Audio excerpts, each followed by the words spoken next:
Welcome to this walkthrough of managing concentrated stock. I'm Zach Ashburn, the Chief Planning Officer of Reach Strategic Wealth. And we found time and time again that when you have over $1 million of stock in one company, you may feel stuck and you may feel scared. And what we've heard over and over again is that that might even feel wrong to say because you know that you've got a significant level of wealth, but it still feels a risk.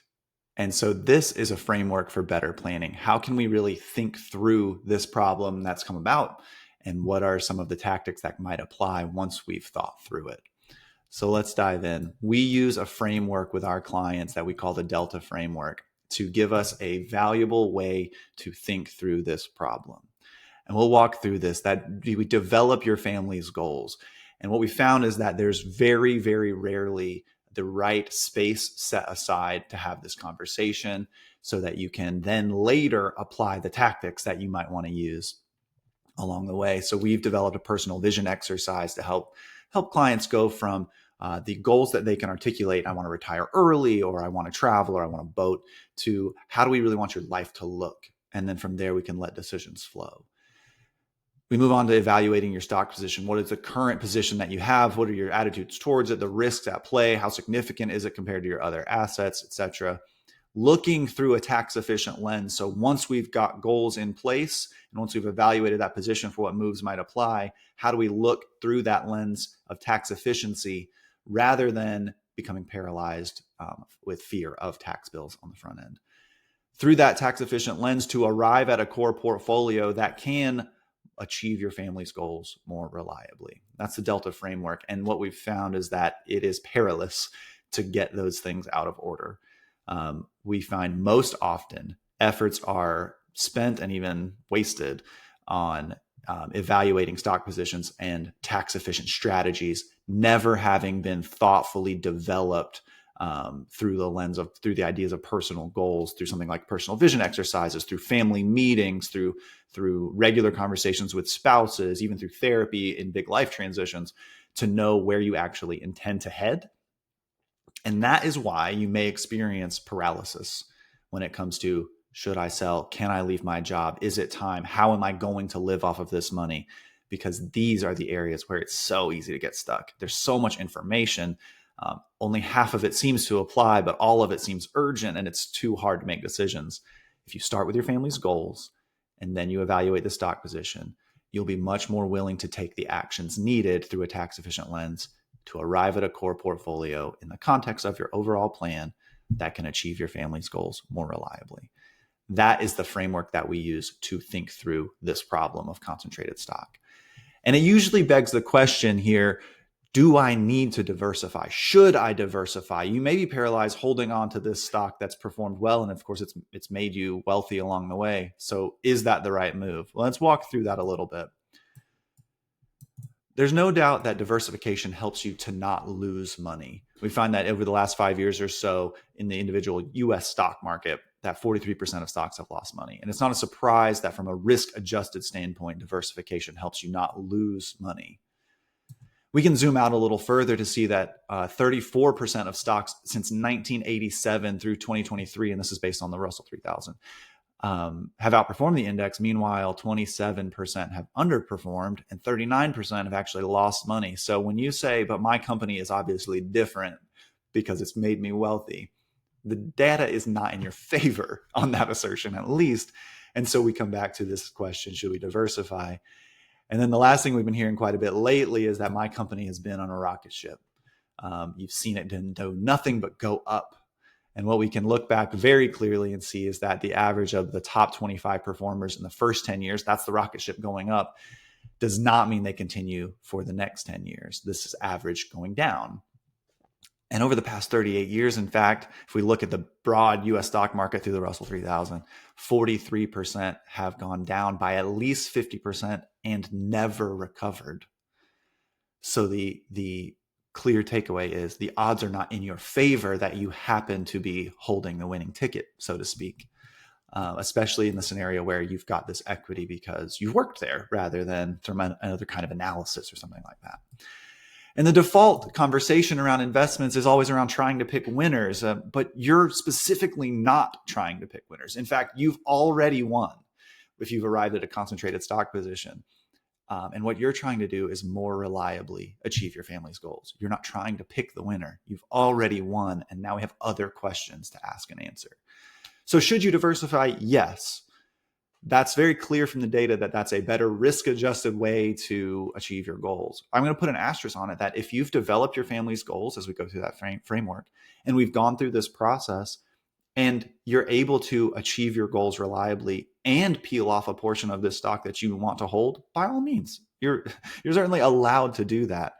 But in our framework, we're developing those goals, evaluating that position, and then making moves through a tax efficient lens so that you can more reliably achieve those goals that are most important to you and your family. What does it mean to really have too much? This is a question that we get often, and it's another stumbling block to taking real action, understanding, do I really have too much? Am I really at risk? And it's unfortunate there's no bright line test for exactly what that means. And it's unfortunate that a lot of writing out there is conflicting, whether it's you should have 2%, 5%, 10%, 20%. Internally, anything over 5%, we say, like, it's time to review that. But it's not necessarily the helpful framework to think through things, because you might put a flag on that position, or it might be half of your family's net worth. And then you're left thinking, so what do I do? So we find it helpful to ask a series of questions instead of simply looking at the percentage of your portfolio. Really take some time to think through these, maybe think through them with your spouse. But would you be okay if your holdings tanked, if your concentrated stock position just tanked? If the answer is no, then there's some actions that need to be taken. Is this position serving any other purpose as you build out your portfolio? Is it related to your employment in some way that really matters that you hold it, or that you're not allowed to act on it, or something like that? How volatile is it really? Are you at a early stage startup versus a mature company? That can be difficult to really evaluate, and that's where we want to take the time to consider what the real perspective on that position is.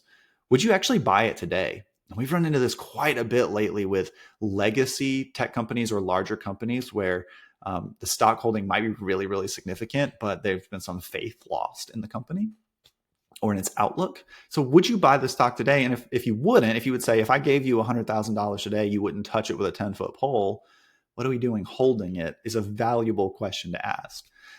Is your salary still tied to the same company? That's a planning question that makes you more at risk for your personal family goals, if it is. And are you currently building other parts of your portfolio to balance it out? That gives us a trajectory that we can think through to say, if you just continued and didn't touch it, will you end up in a place that feels comfortable because you've built out a portfolio around it? We'll talk through a strategy around that here in a moment. But these questions really lend a little more perspective rather than saying it's 5%, 10%, 20% of my portfolio or my net worth. What would it really mean to you if something happened to this stock, up or down? Lets us understand what's really what actions really need to take place. What does it mean to look through a tax efficient lens? This is an area that many people feel ill-equipped to do on their own, and they don't have someone in their corner necessarily. Tax preparers might not be having this conversation with you. To begin with a lifetime view at your expected effective tax rates. And you can see this example mapped out from age 42 through a life expectancy past 92 in this case. But what are the expected tax rates for your life? That gives us an opportunity to understand when and if actions are going to be appropriate and tax efficient. And more accurately, as we'll talk about in a moment, which strategies will prove to be tax efficient for your family. If you're right at the position now in your life where you're able to sell and realize things at low rates, for example, that's one scenario versus still being in your peak earning years being another. Do you have a lot of assets in retirement accounts too, or did you inherit a concentrated stock position that you're having to deal with down the line? So these questions need to be mapped out on this landscape view of your lifetime expected tax rates so that we can then zoom in to today and what actions you want to take as you begin to navigate dealing with this position. So as we consider what strategies might be available to you, this is not an exhaustive list. It's only meant for examples, and it may be that none of them apply to you, but we look at three categories. First of all is hedging. That is, how do you manage the risk of an existing position? Second of all is giving. If you are someone with charitable goals already at play, how do we use that to accomplish both goals of giving and dealing with this concentrated stock position? And the last one is diversifying. We've already said that in our framework, the end goal is a more diversified portfolio to work towards your family's goals more reliably. But how do we do that? And when do we do that? We've got a variety of strategies that can range from an exchange fund where you achieve immediate diversification with some trade-offs along the way, where we've got direct indexing or a long short portfolio that can provide diversification and can be added to over time potentially to continue diversifying. And we've got the option to just sell it all right now, or invest alongside that money with new money to complete this portfolio so that your concentrated stock position makes up less of it. These are all strategies that may apply to you. And the reality is none of these on their own are likely to be the answer for you. What will most certainly come into play as you develop your family's goals is that you see a timeline stretch out in front of you to say, we need to buy ourselves some time to understand this risk and to deal with this risk. And we might use hedging strategies to do that. We do want to give and we want to understand what that means for us, but that might not be all at once right now. That will come into play over time once again. And then we have a strategy, for example, where we're going to sell a portion every year and invest it into a more diversified portfolio. And maybe we have some things we need to deal with right now and use a strategy like an exchange fund or a conversion where you need some immediate diversification. That's too many tactics. That's why this framework is helpful to alleviate that paralysis. If you start with your family's goals in mind and then look through the tax efficient lens, having evaluated your position, these things become much more clear and we can map them out on a timeline for what actually makes sense to you. You may not feel confident to calculate your tax bill on your own, but when you can stretch it out on timeline and say, these are the steps that I see coming into play, it becomes much, much more clear and much more easy to get your arms around along the way. So let's look at a few examples.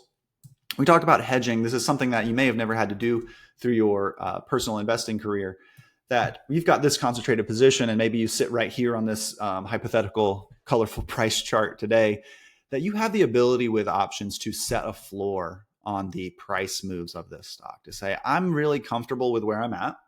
I really don't want it to go down past this level. And you do that by buying a certain options contract so that you can have a form of insurance on this position. And there's ways that you can set a ceiling on it and say, I'm really comfortable with this trading bound right here. I just don't want it to go above or below this, or I'm willing for it to not go above as long as it doesn't go below this. You've bought yourself time with a hedging strategy to deal with whatever other moves you want to make. This can come into play when you've got a position that makes up a significant amount of not only your portfolio, but your net worth. And you need time to diversify it. And you really can't afford for it to go below a certain level, or you couldn't stomach it potentially. That hedging strategies buy you that time. They can get fairly complex. This is, of course, a simplified version of how this would work, and how you might set a ceiling so that you can offset some of the cost of having a floor. We can flesh that out more if you want to reach out anytime. But the point is that you can buy yourself time in order to deal with the other moves you want to make. Giving along the way is killing two birds with $1. You're able to alleviate some of the concentration along with achieving your charitable goals. This is an example of a donor advised fund where you might donate appreciated stock to. But there's a really, really important point that I want you to take away from this as you're considering the options that you have in play for giving, is that when you conduct a giving strategy, I want you to have this in mind, that when you consider it, you can see a side-by-side view of the impact, whether that's a charitable trust of some sort or another, whether it's a donor advised fund or just giving stock in general, that you're able to say, if I don't do this move, here's my expected tax bill. If I make this move, here's my expected tax bill. And now you don't have to make that move, but you're well armed in deciding how you want to proceed.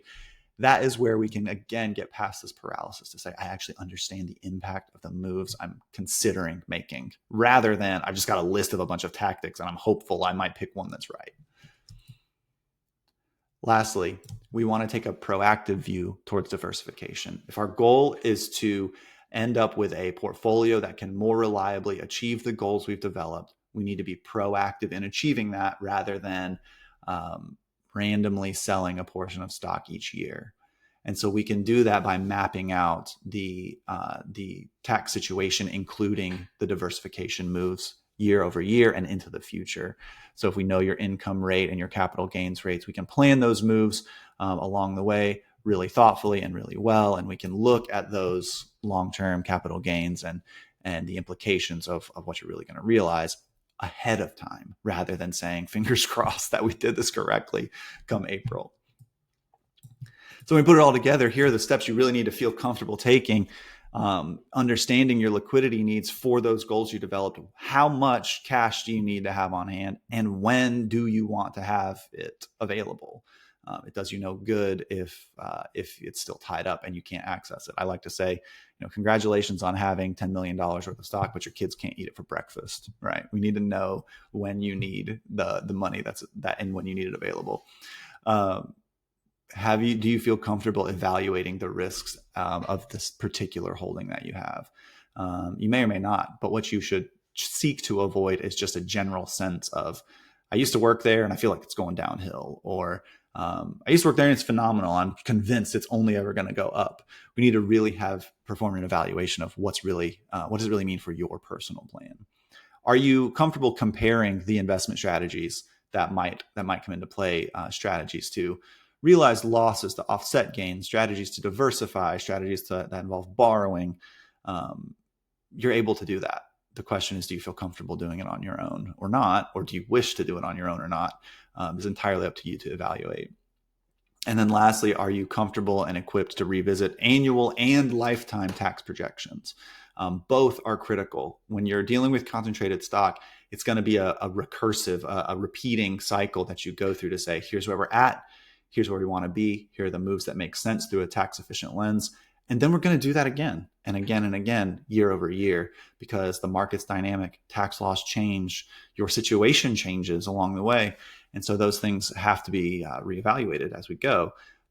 You're able to do that. These are the steps you need to be able to tackle. And it turns out that having done so, we arrive at this view that we would call a financial plan. This is an example from our planning software where if we are able to map all this out correctly and together, then we're able to look and see from left to right your income sources in a given year, the goals and expenses and things that we've included in your plan to see the end results. And you can see up here this timeline that stretches out through your life expectancy to know, hey, we've mapped these things out and this is what we expect to take place in any given year.